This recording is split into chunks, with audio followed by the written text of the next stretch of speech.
Greetings, Pokemon fans, and welcome back to JD's Nerdverse. Today we're doing a playthrough of Pokemon Crystal using Slowking. Slowking is known as the Royal Pokemon.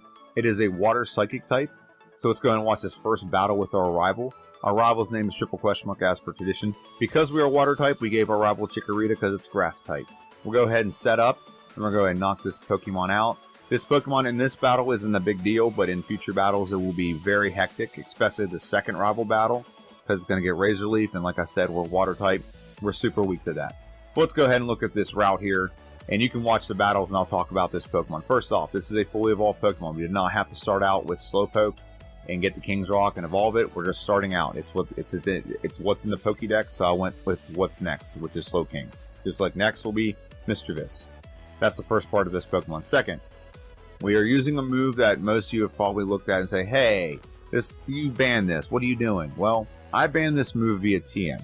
So we can't add this via TM, and I don't want to have it to where late game we're using the same strategy with every single Pokemon. It's not what I want. So I've banned that then, but this is a level up move, which is completely fair game. It's designed for this Pokemon to use it to compensate for something for it, and what it's compensating for in this case is the Pokemon's speed. It's already low, so lowering the speed a little bit is not the end of the world because, you know, we're already slow. We're going to go second all the time anyway. It doesn't really matter. However, what it does do is once you lower your speed using Curse, it does up your attack and defense by one stage. And you can do that. I believe you can do it up to 6 times. But it is a very big thing for this Pokemon. And it's actually really weird for this Pokemon because this Pokemon is actually a special attacker. It's got great special defense. It's got great normal or special attack. So that's what this Pokemon's designed to do, is be all special and a little bit of physical attack here and there, and physical defense is okay.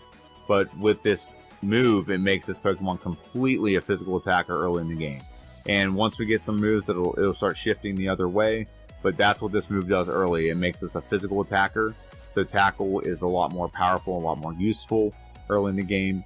And that's what we're doing right now. So using this move, we are making ourselves actually slower than Bellsprout. But the whole premise of this is we're setting up so that we can potentially sweep Bellsprout. And it goes for growth a couple times, so we're avoiding getting hit.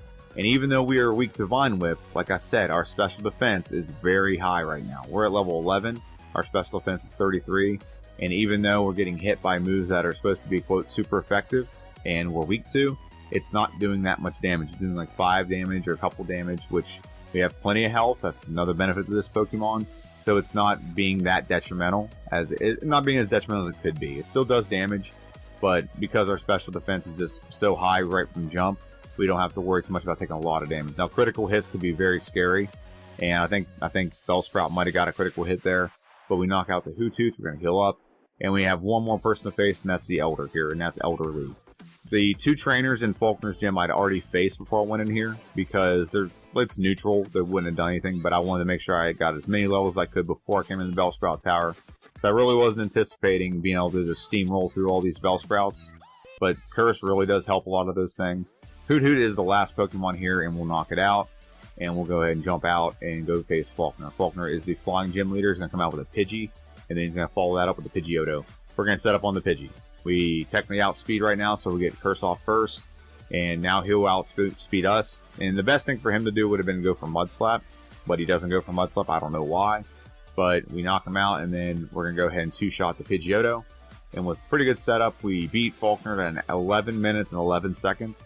So now we're going to go right out of Falkner's Gym, and we're going right into Union Cave. And we're going to get a better, more reliable physical attacking move. It is more powerful, it's swift, it's 60 base power compared to 35, and it also does not miss. Swift does not miss, unless you're attacking a ghost. That's the only time it misses. And we're going to move right on to Bugsy's Gym. Now, Bugsy's Gym, we're timing this perfectly. We're at level 19. So the reason why we don't go for Curse here is because we want to time this perfectly. We're going to knock out this Metapod, and when we get this Metapod, we're going to get the move Confusion. Now, this is our first Psychic Stab move. We did have Water Gun, but it's our first Psychic Stab move. So we remove Curse, and we add Confusion. So we're no longer using the Curse strategy. We're 20 minutes in. We no longer need to use that strategy.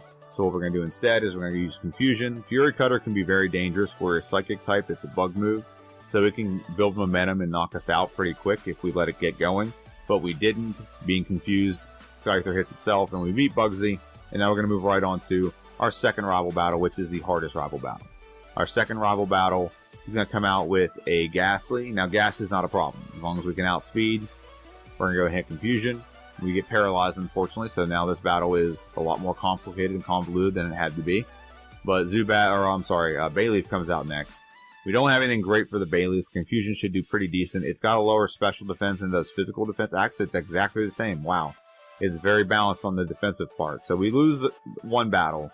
But the problem there is this: we got, paralyzed by Ghastly. And now we're put to sleep, which is even worse. But, however, I'd rather be put to sleep because eventually you're going to get out of it and you can attack. And we do.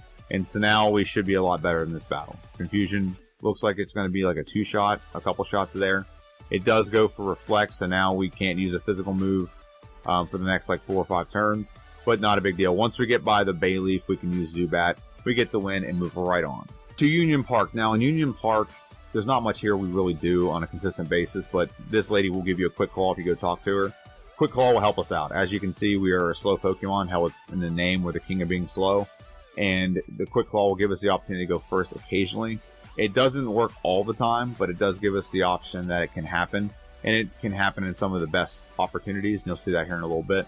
But let's go ahead and face Whitney. She is a normal gym leader. We're going to come out and we're going to go for Confusion. Confusion will 2-shot to Clefairy. Well, a combination of Confusion and Headbutt. And then now Miltank's going to come out, and we're going to go ahead and go for Confusion again. And we get a critical. So that's pretty good. We didn't want to get rollout going, but we do get the knockout, and now we're going to face Sudowoodo, the rock tree thing.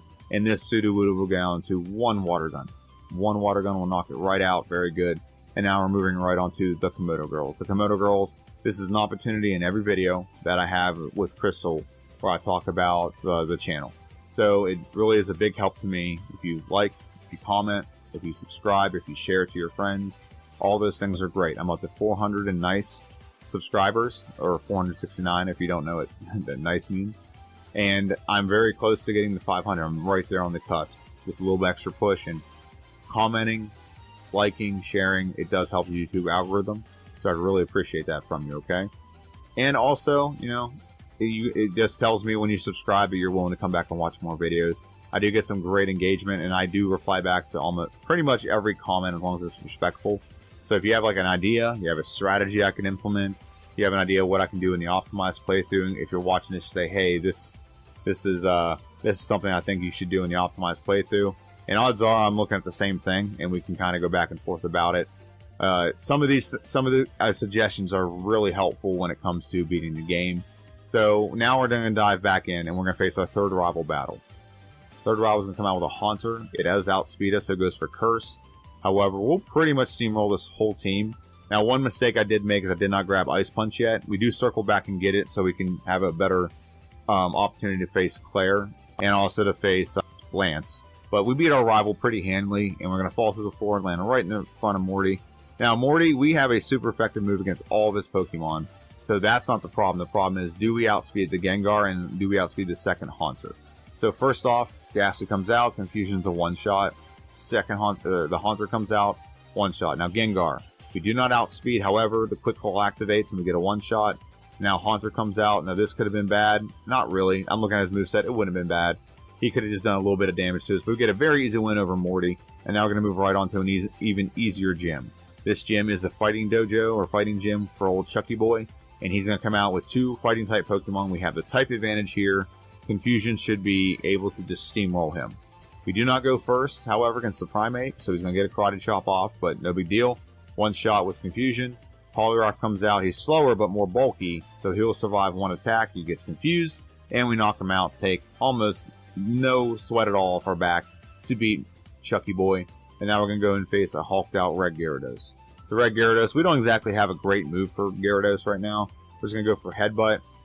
And it looks like he could knock us out because he keeps going for Dragon Race. We'll get a critical hit on our second Headbutt. We're going to talk to and face Jasmine. Now, here's where I made a blunder. It's not a bad blunder. It's just like, it just saves time if I just went a different route. But I added Hidden Power Fire so that I have the ability to one-shot all of her Pokemon. And in hindsight, I can just use Surf. I'm a very high special attacker, and all these Pokemon have low special. So having Hidden Power Fire is kind of obsolete. There's only one other place where it's useful, and I can probably find a way around that as well. So that's just one example of why we do the optimized playthroughs. So I can look at that and say, hey, I don't need to waste my time with Hidden Power. So now we're facing old Price, and Price is kind of garbage, but you get a 2-shot on the Dugong, or the Seal, and now the Dugong Gong Gong comes out. Return will be a 2-shot, very good. And now we're going to face Piloswine. This is another one where I thought, Hidden Power Fire would be useful, but Surf would have done just as well. So I should have just done Surf and not have to worry about him getting a healing loop. It would have one-shot him, so I'm not too worried. I also could have equipped the Charcoal there to help, but in the next playthrough, I'm probably not going to do any Hidden Power. I'm just going to do other things. And after Price, we can move right on to our 4th rival battle. This rival battle is honestly probably one of the easier ones, to be honest, other than like the first one, because now we can just surf and pretty much steamroll everything. We got to move pretty much for everything at this point. Hidden Power Fire one-shots the Magnemite, and like I said, I'm confident with Surf that'll be a one-shot as well. Hidden Power Fire on the Sneasel, and now it leaves 2 Pokemon left, Meganium. Now this is where Hidden Power Fire does come in handy, but Ice Punch will do just as well, so we don't have to worry about using Hidden Power. And then now we beat our rival, and we're going to move right on to Claire's gym. And Claire is a Dragon Trainer. This is why we had to go back and get Ice Punch. We did use the move deleter to delete Surf. We'll add it back on later after we don't need Ice Punch anymore. We don't need another move. Probably Hidden Power Fire, honestly. So in the next playthrough, I won't have to remove Surf. I'll just, not have Hidden Power Fire, and I'll just use Ice Punch over Hidden Power Fire and keep Surf. But we will add it back on later. But we get a pretty easy win over Claire. We learned Psychic at the end of the battle. Great timing on that. It would have been great to have in this battle. So we need to get level 48 before we face her. That's good to know. But we beat Claire, and now we're going to move on and face our final rival battle. And this is what I call the Rival Claire Rival Sandwich. And we're facing our final rival battle of the game. And we're at this point, we've got great stats, we've got great moves, Hidden Power Fire, knock out the Sneasel in one go, very good. Magneton comes out, go for Hidden Power Fire as well. It's a one-shot, very good. Now Haunter's going to come, Meganium comes out, Ice Punch. We should be going for Ice Punch, very good. It's more powerful Hidden Power Fire anyway. Hidden Power Fire is only 70 base power. This is 75, so it's a little bit more effective. Psychic on the Golbat, and we should do Psychic on the Haunter. And then the last Pokemon, anything physical, should one-shot Kadabra. He's not going to do anything to us anyway. So return, it's a one-shot, very good. So we get the win over our rival. Now we head on to the Elite Four. Now before we go into the Elite Four, we're going to take a little pause for a second and look at the stats and the moves and everything for this Pokemon. So first off, we have the Quick Claw equipped. There we go. And what that does, like I said, it'll let us go first occasionally. It does kind of kick in at the best possible times, but it also, sometimes it won't kick in at all. I had a playthrough, I think it was a Sudowoodo. I did like 30 straight resets, and Quick Claw never activated one time. It's insane. However, the moves for this Pokemon, we have Hidden Power Fire, which really doesn't have much use after we get past the Fortress, but Hidden Power Fire is there nonetheless. We have Return, which is a good physical move. We can also equip the Pink Bow if we need to make that move more powerful. Psychic is there. There actually is an item you can hold for Psychic, but you can't get it unless you trade in, I think it's a Kadabra, which is Twisted Spoon, which gives you 10% boost to Psychic moves, but I digress, we can't use that in this playthrough anyway. And then Ice Punch, we can equip the Never Melt Ice to boost that if we need to. And obviously, the stats are on the left side, but I'll just tell you what the stats are before the modifications.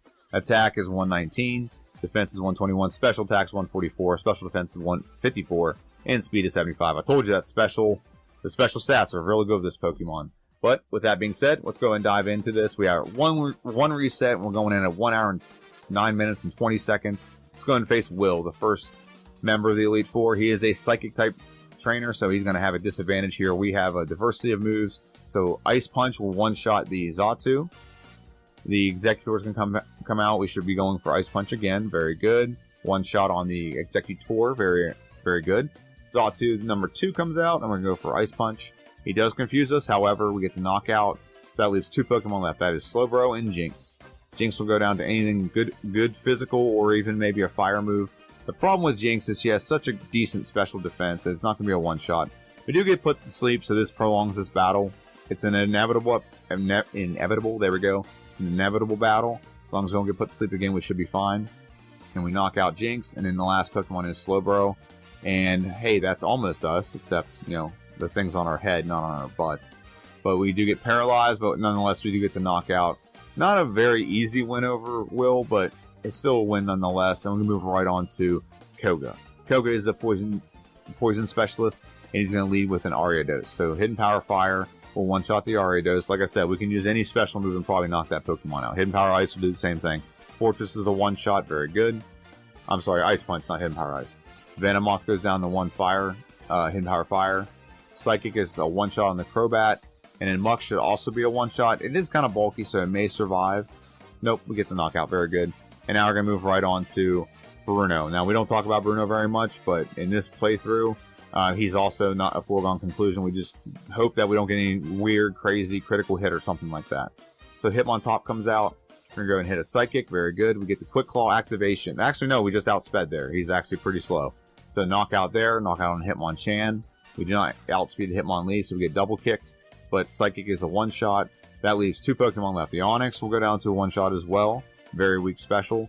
And then the last Pokemon we do outspeed, and we will knock out Machamp. So we get a pretty convincing win over Bruno. And now we go on to the one that's the headache for every Pokemon ever, is Karen. Karen is the Dark Trainer, so we can't use our best move against her. Well, at least against some of the Pokemon.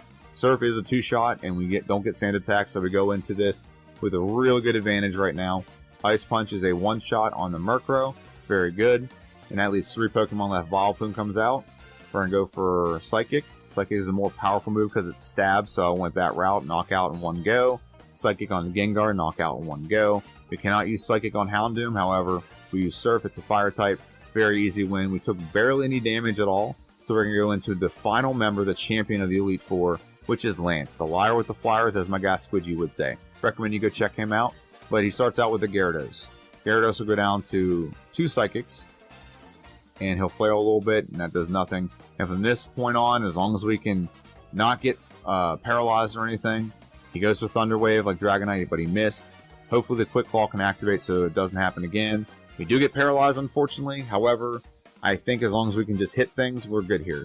They have nothing that's super effective against us, so we're going to avoid that. Surf will be a one-shot if we hit the Aerodactyl. And then we have 1 Pokemon left, that's Charizard. And we have good special defense. So if we miss, it's not the end of the world. But we hit Surf, we knock it out, and we don't have any resets at all in the Elite Four. Now I'm just tapping, trying to get that time locked in. And I usually cut this out, and I forgot to cut this out, so I feel really bad about it. But we're getting into Elite Four. We just got to get our time locked in. So 1 hour, 14 minutes, and how many seconds is it? It's about, what, hour? 15 seconds? Is that what it is? 1 hour, 14 minutes, and 15 seconds. Now, with a very slow Pokemon and some disadvantages early, an hour and 14 minutes is nothing to sneeze at. So I'm very proud of this time, and I plan to obliterate this time next week. Maybe get this under an hour. I think we can do that. However, we're only about halfway there. I mean, not halfway through the video, but we're, halfway through, like, all the gym leaders, I should say. So we're going to go ahead and dive into the Kanto part of the playthrough. That's coming up next. I'll see you guys in Kanto. And now we're in Kanto, and the Kanto gym leaders honestly just an absolute cakewalk. So I'll let you guys watch the battles. I'll talk about some other things. So first off, this playthrough was very fun. You'll see the optimized prediction and playthrough next week. Real excited to play through this Pokemon and optimize it. It has so much. It's such an embarrassment of riches on. So whenever there's no battle, you can see the moves on the side. There's such an embarrassment of riches with this Pokemon. I think there might be another strategy in there that's going to make me optimize this Pokemon. And then our next Pokemon is Mischievous. And what I also want to tell you is I've also started another kind of little series, like mini series on this playthrough. Is I'm playing through all the types in kind of succession so that we can get a better ranking of Generation 1 Pokemon. So for example, I played through Magmar this Wednesday, and next Wednesday I think I'm going to play through Charmander. And the reason why I'm going to do that is because those two I think are going to be the 2 best, so I'm playing them early. So the ones I think are going to kind of have some struggles, get the advantage of seeing them seeing the strategies and where the falters are, so they can potentially have better runs. But I think those two are going to have the 2 best runs by far. So that's why I did Magmar this week. I'm going to do Charmander / Charmeleon / Charizard next week. And I kind of wanted to do as final evolutions, but I don't think I'm going to do that. I think I'm going to start out the base and do that like that. What do you think about that? Comment down below. And then I'm going to do the next typing. Let's say the next type after fire type is, let's just say, fighting type. And do all the fighting types in succession and in rank and see which one is the best. Now, when I say which one's the best, there's some Pokemon that are great. Like, for example, Exeggutor is a great Pokemon.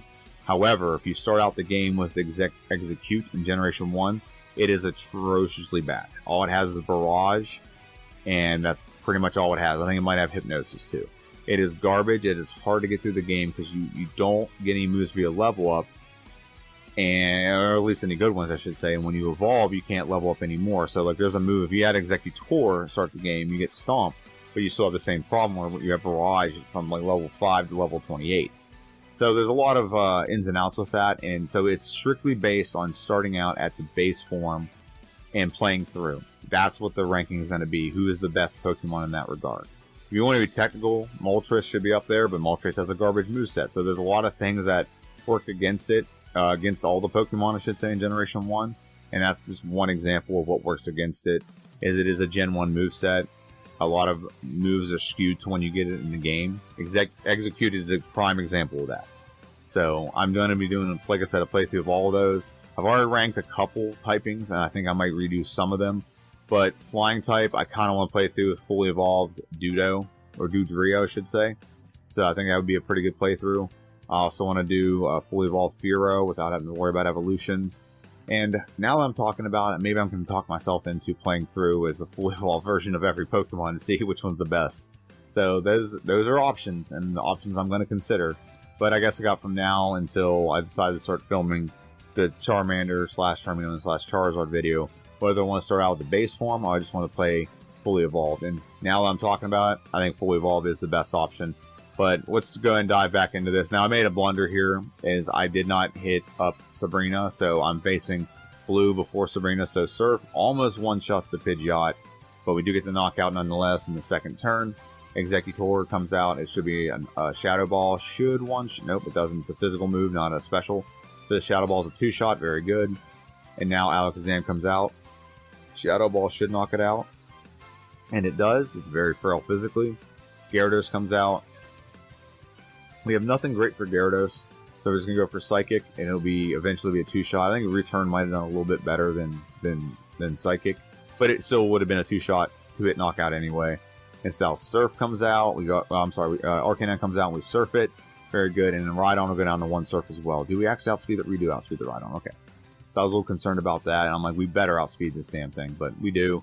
So we beat our blue, and then we're going to go face Sabrina. Now, that was the one I missed out. I just forgot to do it. So we're going to face Sabrina, and then we're going to go ahead and face Red. So Sabrina will go down to a Shadow Ball on the Espeon. Does Mr. Mime get hit by the Shadow Ball and get knocked out? It does. And now Alakazam will outspeed us, so we won't get to go first. However, Psychic doesn't do anything. It really just tickles us. So we beat Sabrina, and now we have all the 8 gym badges that we need to go ahead and face Red. Now, Red's going to come out as Pikachu. We have a disadvantage here, but he goes for Charm. Even if we hit Charm, not a big deal. We're not doing a lot of physical attack moves anyway. Shadow Ball. It's not a 1-shot. It's a 2. I don't know why here, but I decided to reset. I don't remember why. Actually, I must have cut out that reset. That's why there's 2 resets there. I reset right there. I think maybe it's because he had a Reflect Up. That might be possibly why. But I just cut that out. So this is the second try victory over Red. So we get by the Snorlax, and now the rest of this is pretty much a foregone conclusion. We have a type advantage for all the Pokemon left. Actually, we don't have a type advantage on Blastoise, but, you know, he doesn't have advantage against us either. So Blastoise comes out, and really just going for Psychic. It does about 50 damage. That's right on the cusp, so either right over, like 51 damage, and it knocks it out. But we get the knockout, and now the last Pokemon is Charizard. He goes for a Flamethrower. It doesn't do anything to us. We get the knockout. We hit Charizard. We knock it out. And we win this game. We knock out all Red's Pokemon win the game at 1 hour and 39 minutes and 13 seconds. Just on 1 hour and 40 minutes. I think I predicted 1 hour and 50 minutes is what I predicted. So very good time. Now, I plan on getting this under in the next playthrough. And I'll talk about more of that on the prediction video on Monday. I'm going to get this under 1 hour. And I'm getting this part for sure, Red, done under 1 hour and 30 minutes. I think that can be done. Now that we're going to start off with a better move. We know where we need to be. We can cut out some time. It's going to be very helpful for us. So, yeah, this is going to be fun. I'm excited about the next playthrough, the optimized one. But let me know what you think in the comment section down below. What do you think I can do better? Have a good one. I'll see you guys next time.